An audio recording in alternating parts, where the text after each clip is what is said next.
So without further ado, I'm going to try and talk through a little bit of what our goals are today, and we'll talk about how you can start to build a unified patient journey. We will talk a bit about specific reasoning about individual patients, and then we will also talk about reasoning over entire cohorts. I have 2 hours blocked for this discussion today. We will stop at about quarter to the hour to take a bit of a break and finish up at the top of the following hour. So the first thing we need to do is look for answers about an entire patient journey. We want to be able to understand what's going on no matter what practitioner they saw, what form the information is in. We want to be able to look at a timeline of a patient's condition as the condition evolves and is either treated or becomes more serious. And many of us really struggle to build coherent patient cohorts when we have data scattered across the health information system. And most of the time right now, most of this work requires a really specialized team of data scientists, data analysts, data engineers.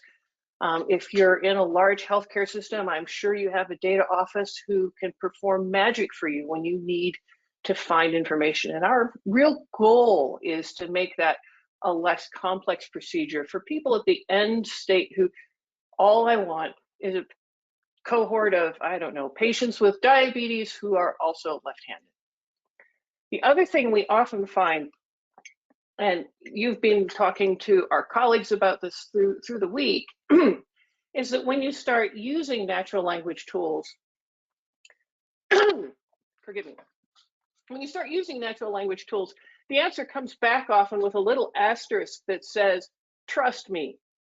And we want to do a better job of being able to explain the provenance of information that comes to us as we acquire it. Now, you have been with a medical chatbot, I'm sure plenty of times. You have the whole exercise of asking it questions, and it is really, really good when you ask it a single question. It really starts to struggle when you ask it for diverse information across multiple sources. We want our tools to be multimodal. It is often the case when you say to your data shop, I need this collection of patients. They say, well, this is what's in the data warehouse. But the data warehouse hasn't been able to really parse information in clinical notes. It hasn't been able to look at a bunch of PDF invoices that came in. It doesn't listen to standardized protocols like FHIR or HL7 as transactional information is flying by. And so the traditional data sets often are missing this information altogether. And even when you do put them all in a pile, they are inconsistent and coded differently and not normalized to each other. So we're looking to solve this problem. It's messy. It's really messy. We are looking to provide solutions to this problem that are suitable in your enterprise or research grade organizations, that PHI is properly handled, that it is accurate and explainable, that it is not a nightmare to manage on your facility, that it's using an open data model, it's using as much open tooling as it possibly can, and that it's bringing the latest technology to the problem with an understanding of its strengths and limitations. So the unified patient journey often starts in a place like this. This is one patient's notes in our example data set. And this is really what I had to do to start making sense of it as it came in from about 3 or 4 different sources and wasn't logged consistently, even in the structured data set that was supposed to be known good. And this patient, as well as patients generally, see many different caregivers, and the data can be scattered across multiple health systems. We'll look at this patient in more depth later during the demonstration, but everything here sort of on that left column of the left page happened in a completely different health system than everything else. And we have a whole lot of stuff that happened to this person that is lost in the structured data. So I'm sure many of you live this. The patient is working with multiple providers, with multiple health systems, and generating all kinds of information, both on the consumer end, on the formal electronic health record end, and then out here in claims land, let alone information generated and sent to clinical trials. About 5 years ago, it was really fashionable to call all of this noise digital exhaust. And I'm glad we aren't using that term anymore, but it does talk about the extent to which anytime you walk into the health system, you're leaving snippets of information all over the place. And we really want to be able to pull that together into a meaningful collection of information that helps us treat the patient better, helps us understand how our organization is functioning better, and helps us prepare for and execute research. One of the things that we start doing when we have all of this information in a consistent place is we are able to put things onto a basic timeline. When I am just looking at one collection of radiology notes, I don't have the whole picture that goes along with, and this lab test happened, and this treatment happened, and the doc wrote this in these notes, and we have these notes over here. And the actual core foundational facts for this particular patient's journey include, a cancer diagnosis, tumors being staged, tumors restaged, and that impacts their condition and our understanding of their care requirements. This is another picture of a similar idea, just showing how information and models, even models that are applied to patient care in different health systems, different institutions, need their inference pulled together into a single place so that we can start understanding what's going on with this patient. And I wish I knew who to credit for this quote, but whoops, because it's a good one, that systems used to generate health data are designed for operations and not for those of us who are researchers or analysts. And I'll take a step further than that and say an awful lot of our electronic health records in the US are aimed first and foremost at billing. And patient care almost feels like a second best part of the package. So we're looking for ways to do a better job of focusing on the patient. We want to be able to ask questions about the patient. We want to be able to leverage our language modeling tools. And an approach has been RAG. And again, I know you've been talking to some of my colleagues about this over the week. RAG, when I am looking for information that is not a focused single question, becomes difficult. So when I want to know patients who have this and this, and I also want the frequency of that, the RAG approach really assumes that it's collecting document chunks that are relevant to an idea. And often when we are collecting patient cohorts, or when we are trying to understand a richer question about a patient, this approach scatters the information and doesn't help us really get a handle on an answer. So RAG is great and LLMs are great, but when I have all of these issues in a single sentence, both LLMs and the RAG approach tend to fall down. The question about how do you define a patient cohort merit is this side of a religious question and that side of a research methodology question. When I'm speaking of a patient cohort, I am typically discussing a patient cohort as if I am trying to collect a group of patients to either study proactively. I might be looking for a bunch of people who want to participate in my trial. Or I might instead be wanting to do a retrospective study of observational data from patients in the past in that particular situation. Patient cohort typically has entry criteria, exit criteria, and specific conditions that are additional to those criteria. So this particular question is close to a full cohort definition.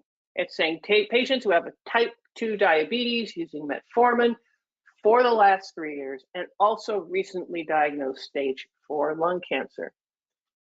That's just a terrible, can we just stop and notice that that's a terrible combination of patient conditions? We would also want to be able to say that they are X years old at the time of entry into the cohort and they exit the cohort if they die before a particular time. These sorts of conditions are really, really important for making our research reproducible and making sure that the cohort of patients we're asking for is really the cohort of patients we want to learn about.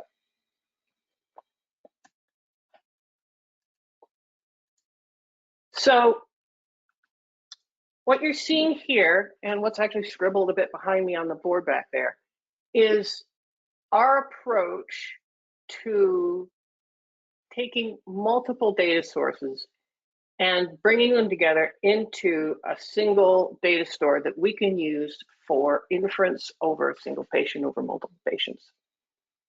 We are looking at, whoops, forgive me, that wasn't at all what I wanted. Forget the slideshow interface, Kenny. We take a selection of structured and unstructured documents. We use our John Snow Labs tools to extract facts. Again, many of you are familiar with the named entity recognition.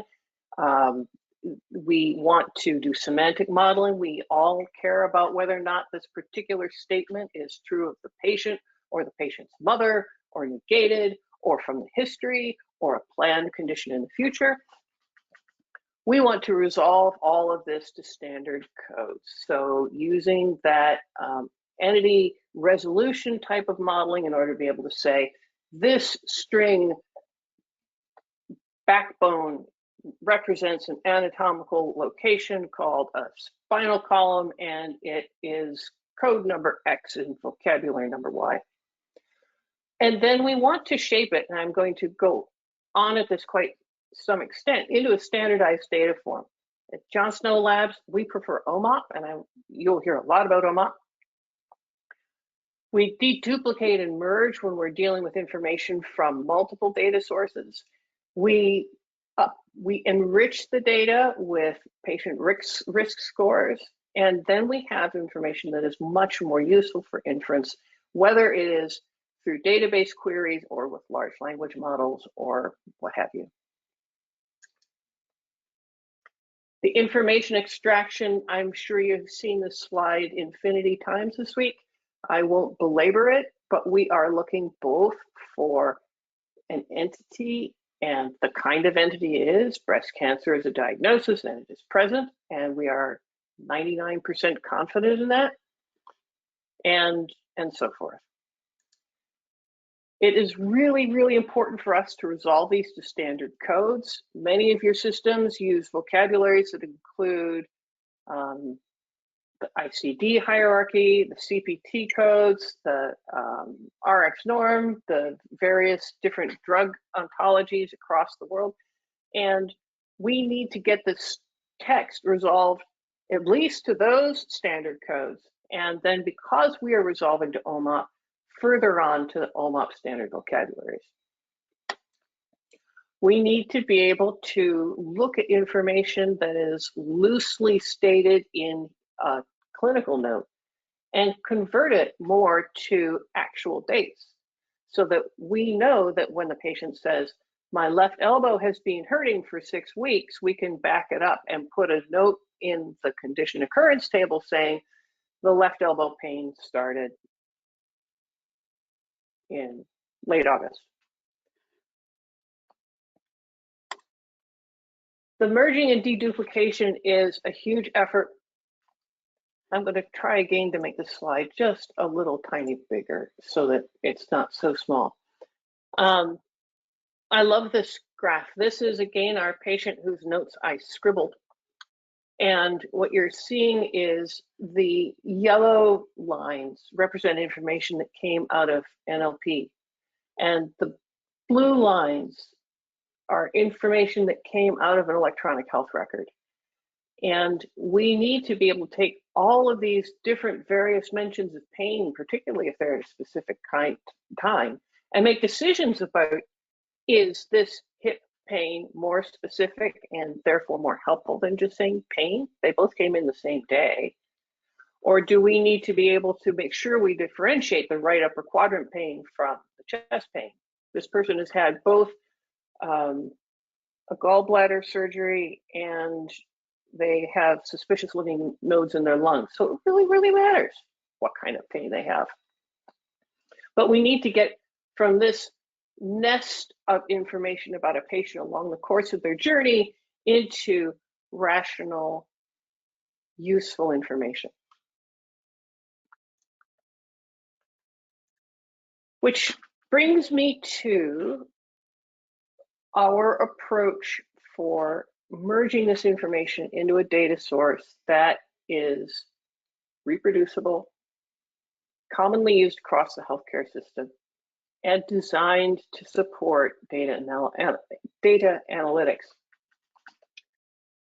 Odyssey is a collection of research institutions across the world who have understood that doing research solely on the data in your institution's electronic health record is not enough to be able to do efficient observational data science.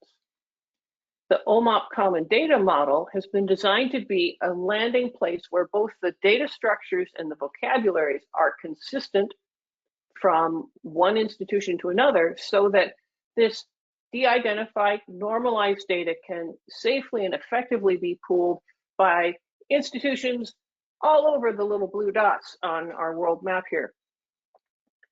The Odyssey community are vibrant and excited and really, really driven to do the best information management and the best inference work they possibly can. And so I will show you a little bit as we go along. They've developed tool sets all the way from the OMOP Common Data Model, and this is some of their standard blurby text that I wanted to share with you, to tools designed to support inference. Some of those tools I've got here, they have a huge package of patient level and cohort level prediction models and statistical tools, principally written in R. There is a tool called Atlas that they have built that sits on top of the Common Data Model. This is just a little tiny example data set that allows you to both profile your data set and then to start looking at different groups of concepts so that we can have a conversation, you and I, and say, when you say sinusitis, what do you really mean? And different codes may or may not be included in those concept sets. And those are typically used then for Odyssey's version of defining a patient cohort. So this patient has been exposed, all patients have been exposed to, I can't pronounce that, diclofenac? Somebody want to wave and say, yes, Kate, you got that? And who are at least 16 years old and who have been observed for at least a year. And we will exit them when we stop observing them. This is a very simple definition, and I'm going to tell you right now that if I run it, it's going to come up with nobody because my data set on this particular machine is restricted to a very, very small data set. But I want to emphasize that these tools require that your data be in OMOP form and are designed to help you start doing serious observational data science on top. I will get into the structure of the OMOP data model in a minute, but it is highly normalized, and as a result means that it is challenging to query. And so they have also released this really, really helpful query library that lets you get a good starting point. If you want to know any specific thing, it helps you build your query so that it will correctly poll. And that's the core of the tools I wanted to share with you. This is the OMOP Common Data Model. The OMOP Common Data Model gives us a number of key pieces of information. At the heart of it are these standardized vocabularies. The Odyssey team have taken basically every common vocabulary out there in the world and brought it in and then made a map from each of those terms and each of those vocabularies to a standard concept representation. The Odyssey standard concepts tend to land either in the SNOMED CT vocabulary for things like conditions or body parts, and in RxNorm for references to drugs. And then this particular collection of information allows you to bring your records, and as long as they're in one of those standard vocabularies, very easily mapped so that when you and I are talking about a specific procedure and you're using the European terminology and I'm using the North American terminology, it all lands on the very same concept. Concepts are in a hierarchical relationship to each other. I'll show you that in a little bit, and are split out by subunits of domains like condition and measurements and observations. And they also have synonym tables that give us all kinds of words that people tend to use for concept to point back to the official name. So Ehlers-Danlos syndrome is referred to by some as rubber skin syndrome. I didn't know that until I went looking today, but that is a concept synonym that helps us collect information, whether it's from a natural language processing or from a completely different environment, and bring it back to the standardized vocabularies. So this information in those standardized vocabularies ships from Odyssey when you ask them for this collection of vocabularies that you and your institution are interested in, and then is supplemented in every institution by that source to concept map table, which really tells you, tells the system how to get from concept ideas that are unique to your institution back to something standardized. It's often an 80-20 rule kind of thing. The map from your institution's codes to an OMOP standardized form goes really smoothly until you discover that you have a specialty practice down in the basement that do things their own special way, and that often requires some time building a source to concept map. I really struggled with that as I was bringing a dental school's EHR across into OMOP form, because it was a lot of concepts that hadn't really had careful consideration to that point. The standardized clinical tables are the heart and soul of the thing, and really they want you to know, they want me to tell you, Odyssey wants everyone to understand that the person is the center of this particular data model. And that then we start looking at how long have we been looking at the person, when did they come, what were their conditions and drugs and procedures and other things. There are also specific tables designed to support NLP inference so that we can start bringing information in from notes and also note the provenance of that information as NLP derived so that it is either included or excluded when somebody cares about this. The standardized health economics tables really help clarify the notion that this is a patient care oriented data set. It's focused on clinical research, and it takes a nod at some of the insurer and cost aspects of things, but you'll see it's not their primary focus. And then we can roll things up into cohorts and tables that represent, if I see 23 mentions of aspirin over 6 months, I'm just going to write down one drug era for the aspirin for that person, so it's a little less cluttery.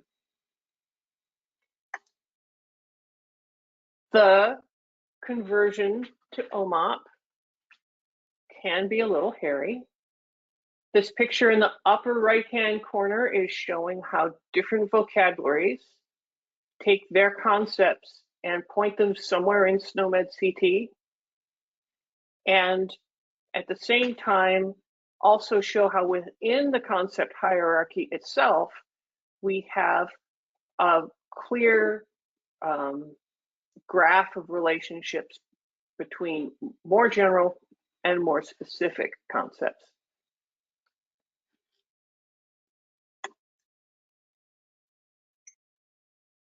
One of the things that has until relatively recently been completely missing from most OMOP implementations is any information that has arisen from the clinical note. And you know how these tools look and how they are effective, and we use a combination of resolvers, named entity recognition, assertion detection, relationship extraction, in order to be able to pull OMOP relevant information out of the clinical note.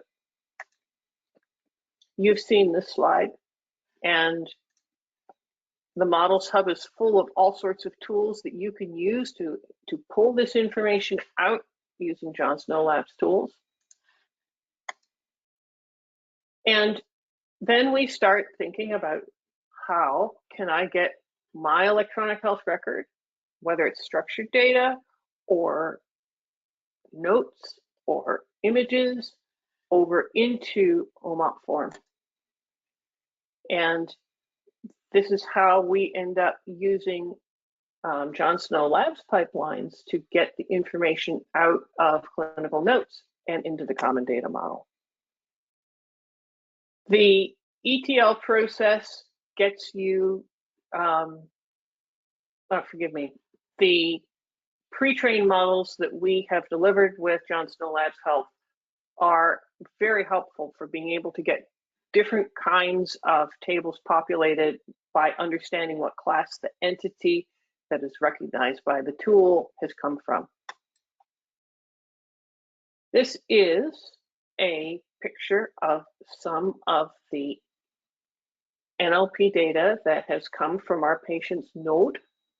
And these are just annotations showing where the information, the text chunk, that the named entity recognition showed that it was a procedure. Its level of confidence is really, really important as you consider whether or not to bring this into your data set. Can we resolve it to a specific vocabulary code? In this particular case, these procedures were resolved to the ICD-10 procedures. These drugs were resolved to RX norm. And this lets us get information from the text record into the common data model. As I mentioned before, the standardized vocabularies are sourced from Odyssey themselves and then amplified with your own institution's specific mapping needs with the source to concept map. Athena is the Odyssey tool where you can both go look something up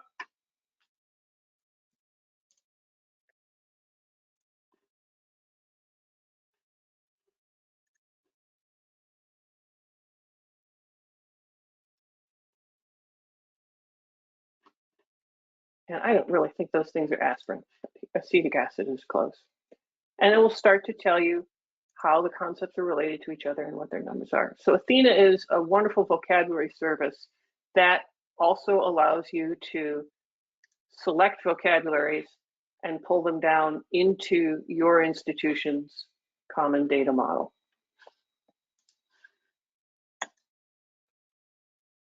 So here we go from our annotations into common data model. We map and start to add the other fields that are required and keep track of the original provenance of the information.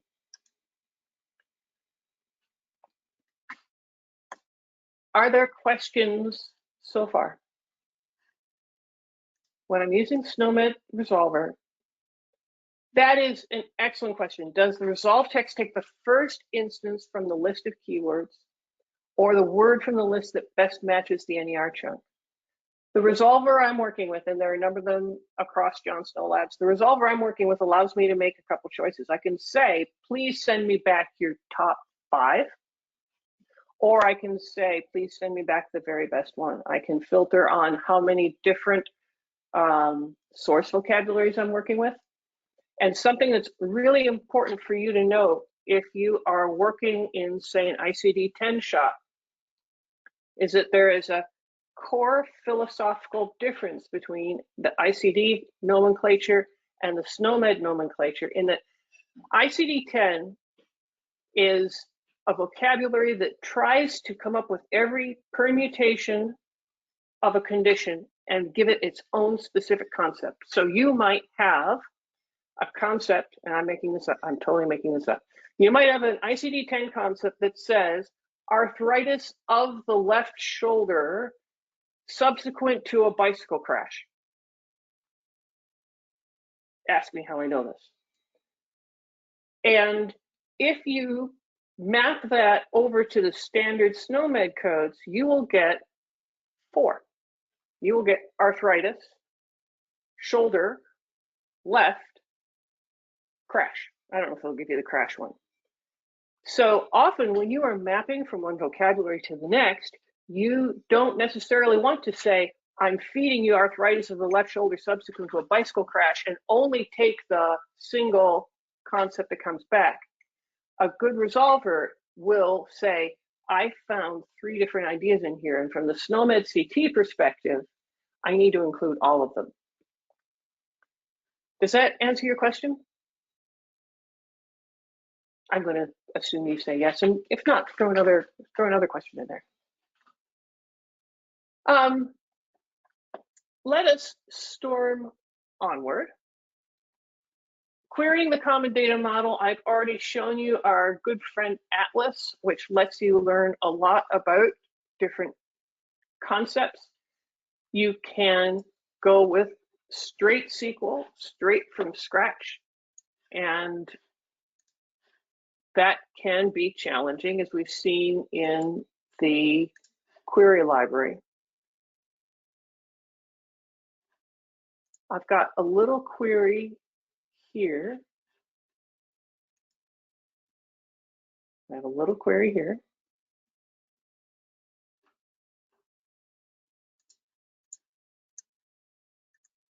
I have a little query here that has vanished from view. There we go. This is asking for counts of patients in the most common conditions observed. And I want you to notice something. By the time you get down to writing queries, you are picking out specific concept IDs from the 4 million or so that are loaded in the concept table. This is one of the core challenges and why you often need an informaticist helping you if you're going at this in the traditional way, because I don't know. I had to go specifically look that up, and I'm not going to do it again right now. But this is a very, very typical analytics query if you're working with OMOP and a straight SQL client. You can, and we'll talk about this a little bit, go with Atlas and use it to find concepts or find children of concepts, and it's a very helpful tool if you have that on board. Let's see what happens if I say arthritis. So it says, oh, I found 2 different types of arthritis. And you can see osteoarthritis, and I can see that it's related to these things. So it is using information, and again, this is a teeny data set, forgive me. You can find the same information resident in that Athena tool I showed you on the web here in Atlas if your organization is running it. You can also use natural language to SQL libraries. We've worked on developing some, and I'll show you more of that in a little bit. Or you can work with large language models. I would like, I think, to take a short break here. It's coming up on 1:45. Let us reconvene at 1 o'clock Eastern Daylight Time and continue, and we will talk more about querying OMOP as it is and about some tools that can be more helpful from a human user-centric perspective. If you have questions while we're on our hold, please go right ahead and drop them into the questions, and my colleagues and I will get hold of them and see what we can do to point you in the right direction. Thank you. Talk to you at 1 o'clock.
Okay, gang, we are back. Thank you for staying with us. We're going to have a little bit more conversation about talking to OMOP, and then we can do a little bit of fun demo looking at some options we've been building here on our end. Before I get rolling, if you have a question you want answered before we keep going, fire it into the questions. I'll tap dance on this next slide a little bit while you have a chance to give us some input.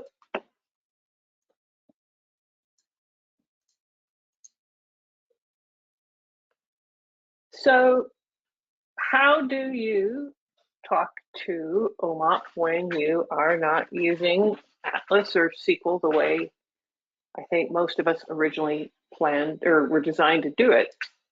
And one of the cool ways I want to show you that we've been playing with is with a knowledge graph. And so instead of working with this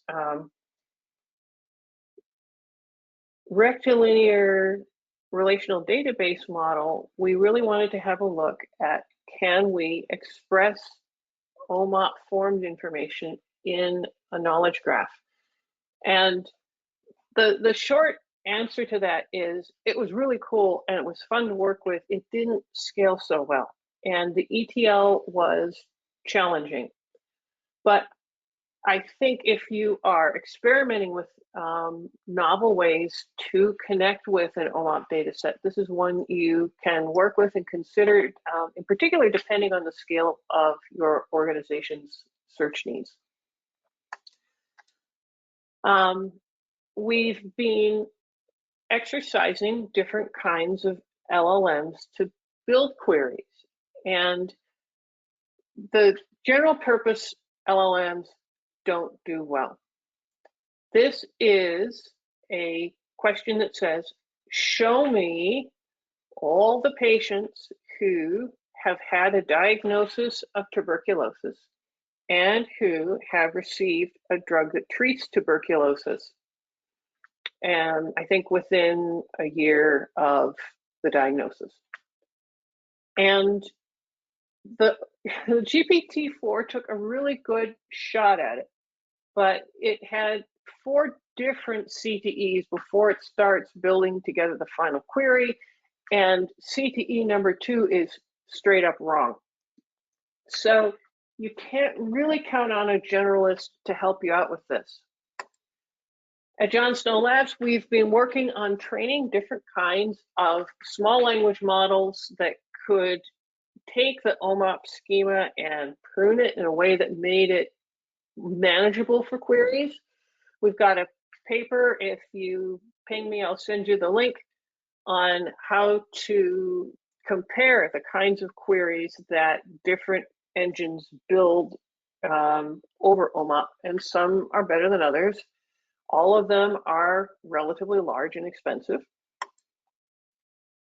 And something we found helpful is by really constraining the tables and columns that most of our users like or want to ask questions of, and by modifying the schema you present to the LLM. You still want to maintain the base OMOP schema under it all, because that's part of the whole beauty of working in a standardized data set.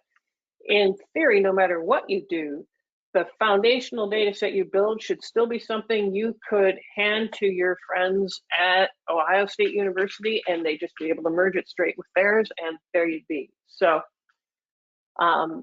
it's important, if you want to try to experiment with using LLMs to do some kind of a text to SQL conversion, that you really think hard about how much of that data model the LLM needs to know about.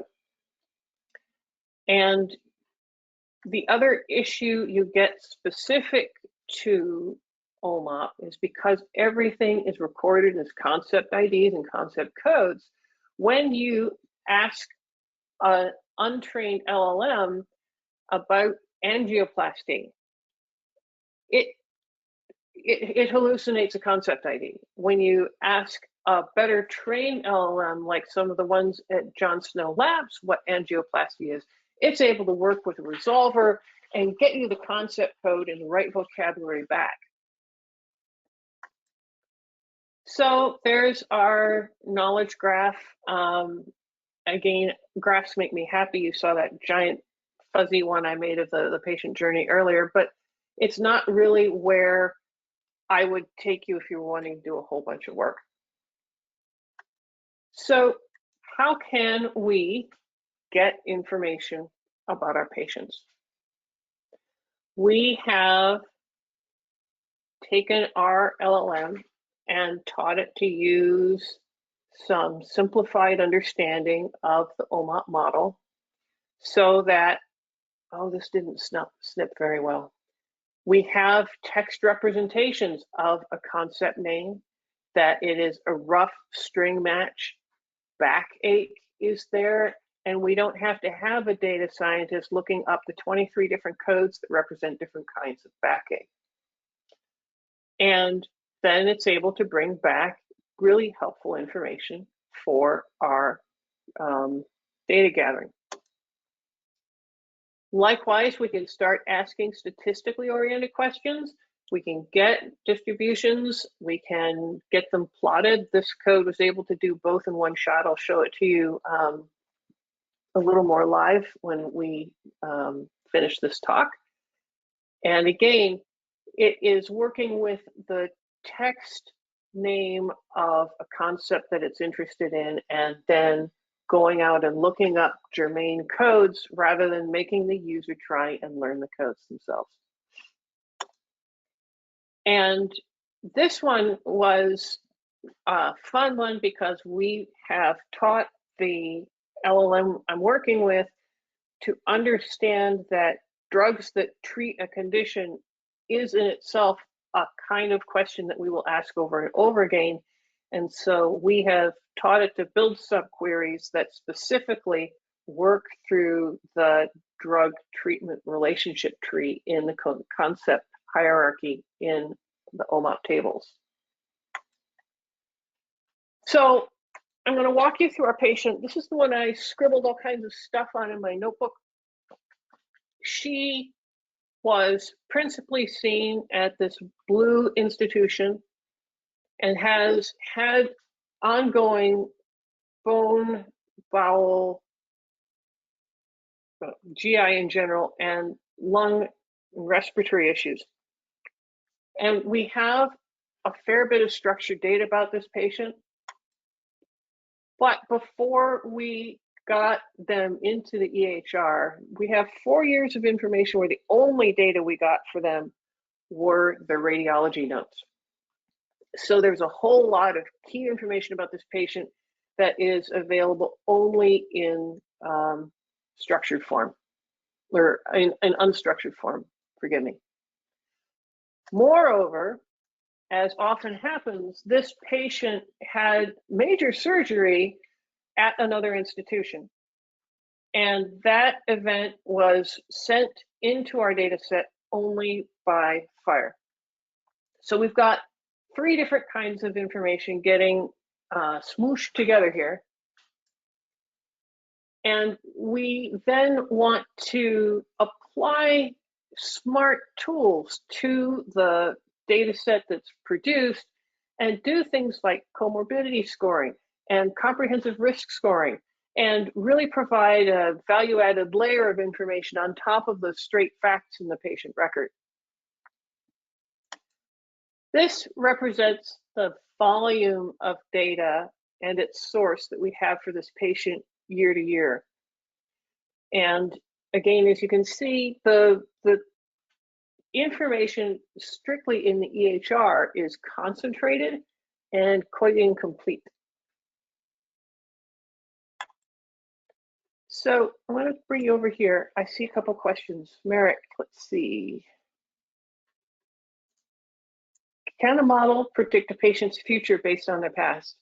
Not yet. Not yet.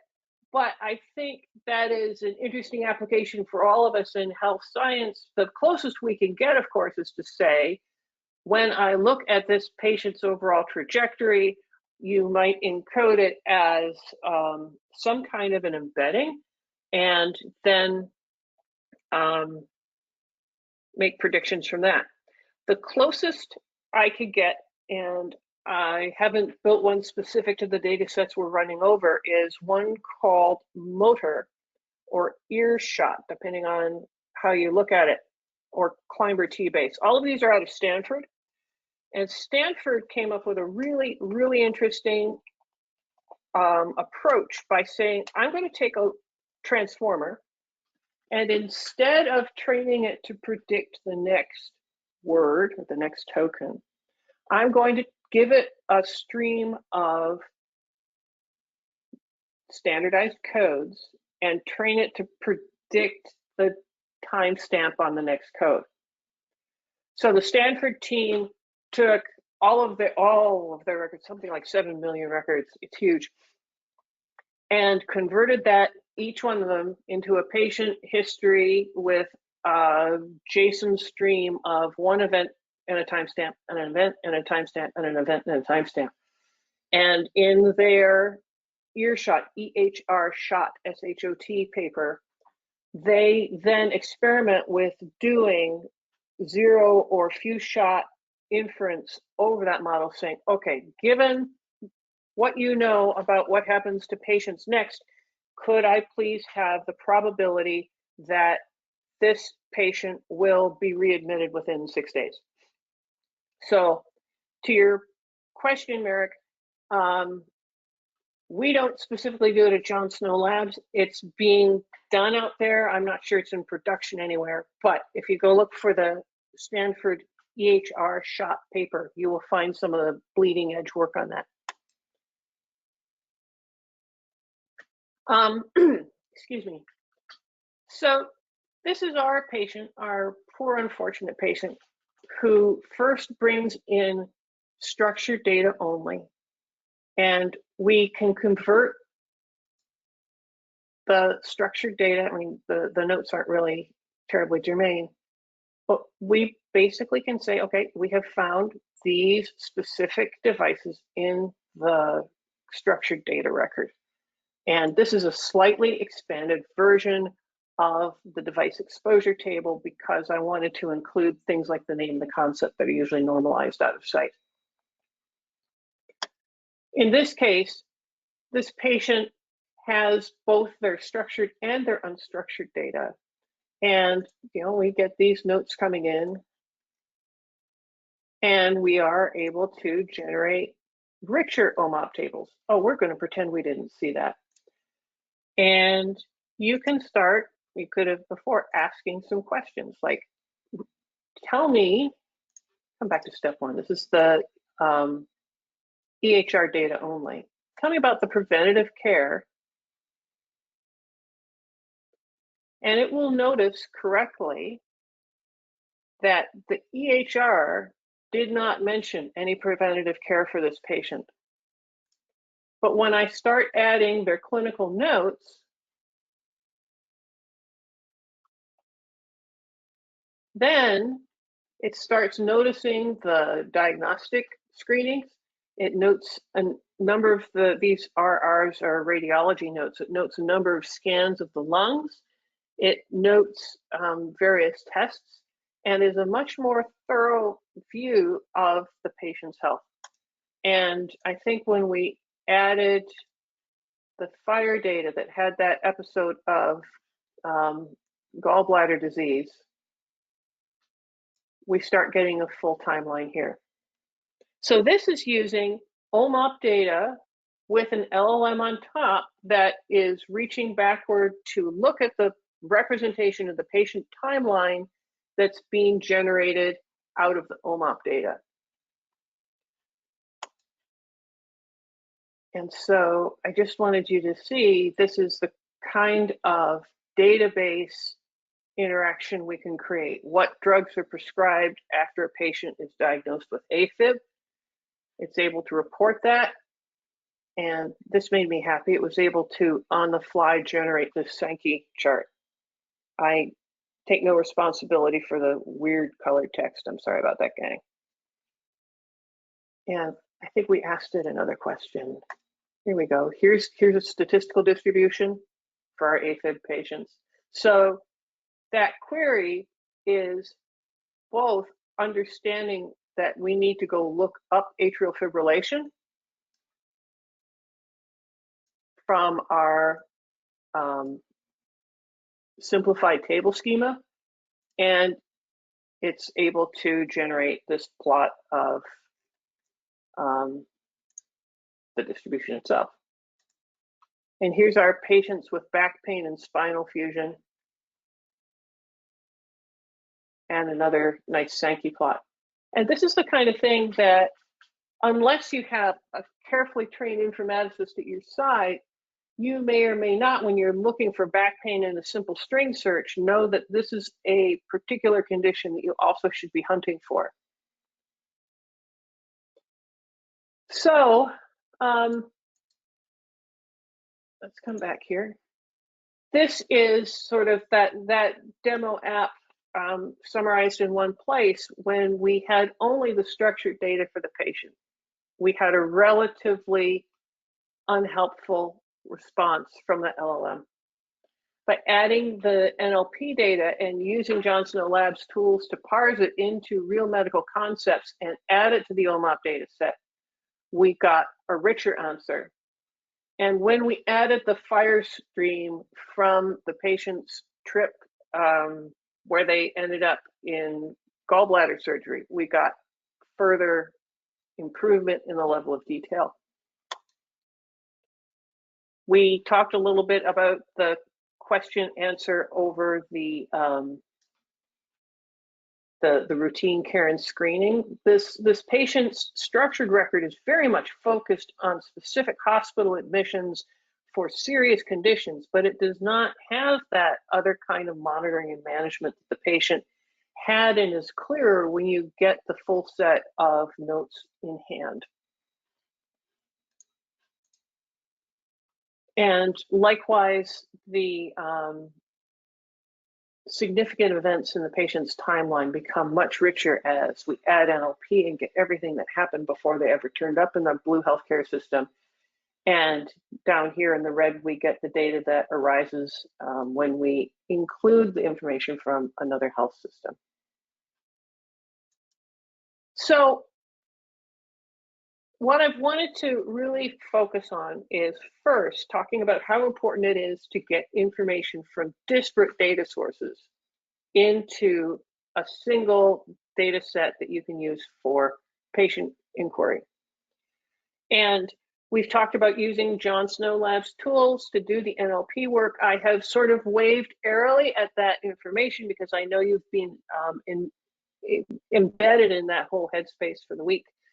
But really making sure that you can take advantage of the entity recognition and the relation extraction and the assertion modeling tools combined start to really pull meaningful data out of the text record that you can then merge with your data warehouse, with your electronic health record, with other information coming from other institutions and more transactional streams, and land in a central place that is recognized by many, many, many institutions, that is designed for analysis and research, and which has a rich ecosystem of tools wrapped around it, which is why we've chosen OMOP as the landing place when we are doing our health integration work. So I'm wrapping, I think, a little sooner than I had expected to, but I am happy to take questions if you would like to drop them into the chat, or you can send me email at kate@johnsnowlabs.com. I don't know if any of my colleagues here at John Snow Labs here have comments that they want to append, but that's really the core of my discussion today.